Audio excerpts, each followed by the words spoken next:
Magandang araw po, welcome po sa aking channel, Love9 TV. Patalasasan po, meron po ba kayong mga properties na napapabayaan or non-performing assets? Plan nyo ibenta, pero wala kayong oras sa pagbibenta nito. Kung ito'y pagkakatiwala nyo po sa amin, tawag lang po kayo sa aking numero. Usap po tayo, gawin ko po ng video for free. Yes, libre po, wala po kayong babayaran. Tutulungan pa namin kayong mabenta ang inyong property. Kami na po bala sa marketing, sa boosting or paid ads, even sa tripping. Hindi na po kayo mapapagod sa pag-entertain ng mga buyers. Kami na po bala sa lahat. Tawag lang po kayo. Nandito po tayo ngayon sa General Trias, Cavite kung saan meron po tayong bagong video presentation. Isang house and lot na may lot area na 120 square meters. May floor area po ito na 109.3 square meters. Ito po yung covered car garage na kakasya ang dalawang sasakyan. At sa dulo po yung service area. So dito naman po yung harapan ng bahay. At nakabakod na rin po ang buong property. Then dito naman po yung open lanai. Then meron pong access sliding door, glass na may security grill. May trellis na rin po ito. Then sa dulo po matatanaw nyo naman yung access door papunta sa service area. Dito po sa harapan ng bahay naka-tile flooring na rin. At ito po yung main door. Kung saan ito ay solid wood. Then dito po yung living area o salas. Matatanaw nyo po sa dulo yung glass door na papunta sa open lanai. Ito naman po yung stairs papunta sa mga kwarto. At dito naman po yung dining area na malaki naman po ang spasyo nito. Wala po itong partitions kaya maliwalas. So, mula po dito meron pong understair storage. At dito naman po yung formal kitchen. Ito po yung naka-tile kitchen countertop. May stainless sink. Then kitchen window. At meron din pong storage ng kitchen utensils sa baba nito. At dito naman po yung common toilet and bath.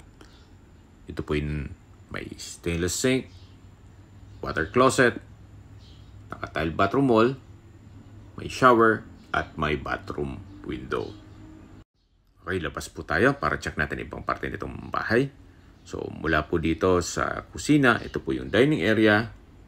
Then, yan po yung main door. Ito po yung salas. At sa gilid nito yung open lanai. Then, ito pong hagdan. Meron pong staircase window. Samahan niyo po ako. Akyat po tayo.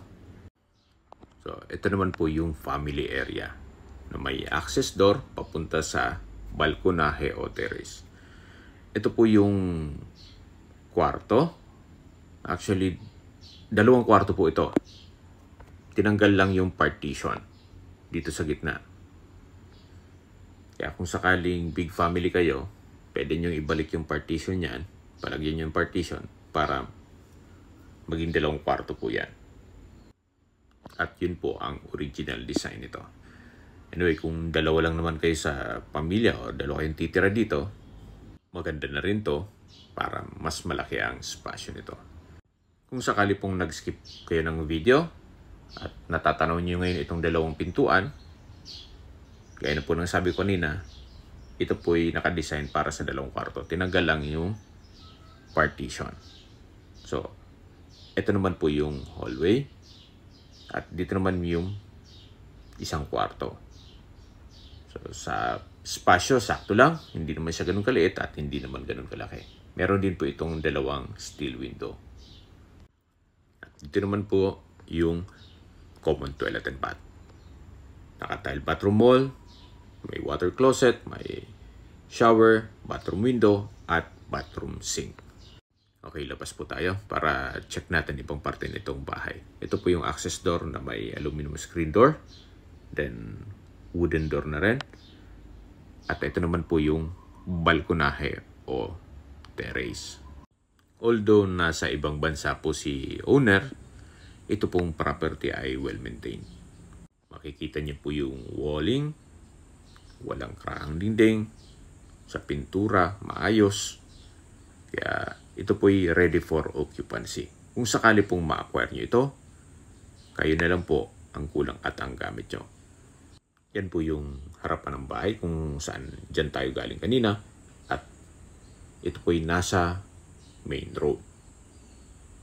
Malawak po ang daan, two-way cemented road, at napakaliwalas po ng lugar. At ang kagandahan po dito, ito'y malapit sa lahat. Mamaya po pag-usapan natin yan sa distance, location, at travel time. Pagpasok nyo po, ito po yung mga kwarto. At sa dulo po yung common toilet and bath. Meron pong staircase window. Pulido po ang pagkapintura o pagkapalitada. At mula po dito, matatanaw nyo naman yung living area o salas. Then, yung open lanay sa gilid nito. Naka-premium tiles po ang flooring. At dito naman po yung dining area. Dito naman po yung side ng kitchen. At meron pong access door papunta dito sa service area o dirty kitchen. Ito po yung naka-tile kitchen countertop. May stainless sink. Then, meron pong access door papunta naman sa lanay. Yung side na yon.